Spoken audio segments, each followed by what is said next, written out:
I want to talk about the hidden costs that nobody puts in their profit spreadsheet. Not fees, not postage, not packaging, bad buying decisions.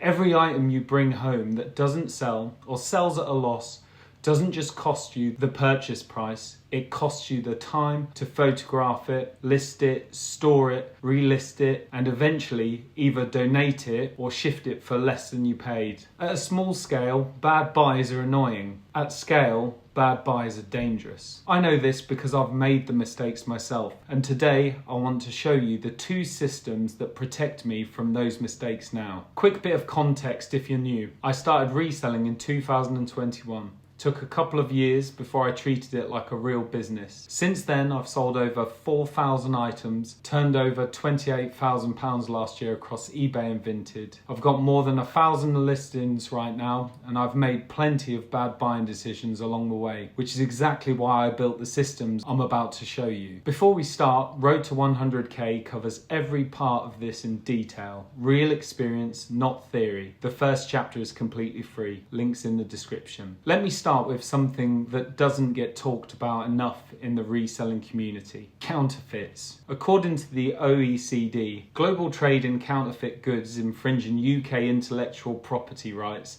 has a total value of £12.1 billion. And the UK government's own Trading Standards IP crime survey confirmed that clothing consistently ranks at the very top of the list for IP crime investigation year after year. The fakes are out there in charity shops, at car boots, on Vinted, and they're getting sharper every year. I've picked up items that looked completely genuine until I got home and looked more carefully. Early on, I nearly listed something I shouldn't have. Selling a counterfeit item, even unknowingly, can result in a listing removal, account suspension, or worse. It's not a risk worth taking, which is why quality control isn't optional. It's the foundation of everything. So now I have a checklist, and I run it on every single item before it goes in the bag. Every time, no exceptions. First the tags, fonts, stitching, care labels, spelling. Counterfeits are getting better, but they still slip up on the details. Know what real looks like for the brands you buy regularly. If something feels slightly off, trust that feeling and put it back. Second, country of origin. Portugal, Italy, the USA, generally higher quality.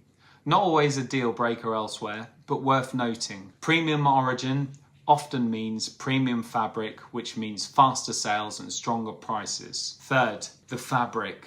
Cashmere, merino wool, silk, organic cotton, they carry value. They command higher prices and sell faster. Cheap polyester blends, only worth it if the brand is genuinely trending and the margin still works. Fourth, condition. This is where most sourcing mistakes happen. Always check the armpits for yellowing or sweat stains. Check the cuffs for fraying. Check the collar for wear and dirt. Check the hems on jeans and trousers for alterations. These are the spots buyers zoom in on, and the spots that trigger returns when you miss them. Fifth, measurements. I never trust the tag alone. I measure pit to pit, inside leg and waist, length. Buyers want numbers, not guesswork. Accurate measurements are one of the simplest things you can do to reduce returns on clothing. And returns are one of the most expensive things that can happen to margin. That checklist takes about 90 seconds per item. 90 seconds that saves hours of relisting, return handling and margin erosion later. I'd rather bring home 10 flawless items than 30 flawed ones. Vinted now has over 17 million users in the UK alone. Its gross merchandise volume crossed 10 billion euros in 2025. The platform has grown faster than almost anyone predicted,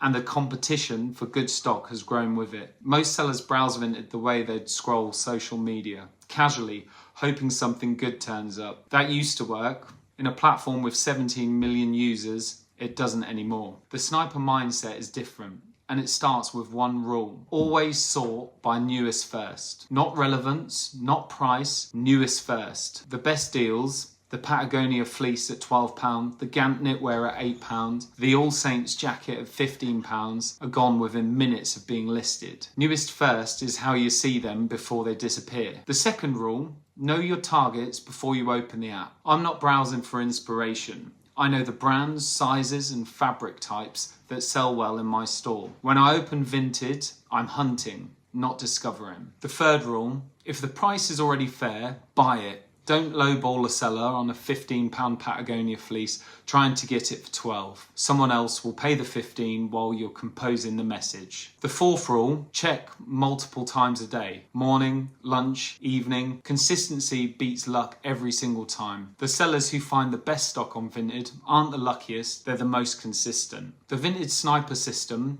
the quality control checklist, the full hybrid sourcing model, it's all in Road to 100k. The first chapter's free in the description. Here's a trap I fell into in my second year when the payout started to look serious. And I thought the answer was to go big on bulk stock. I bought a large wholesale batch, filled the rails, felt like momentum. It wasn't momentum, it was filler. Items that sat for months, stock that clogged the system, average stuff that drained my time and energy without delivering any real profit. The rule I live by now. If it won't net me at least £10 to £15 profit, it stays on the rail. That's not snobbery. That's maths. Photographing an item costs time. Listing costs time. Storing takes space. Packaging and shipping costs time and money. If the net return is £3, that effort is worth more applied elsewhere. W. Edwards Deming, one of the most influential business thinkers of the 20th century, said something that struck a chord.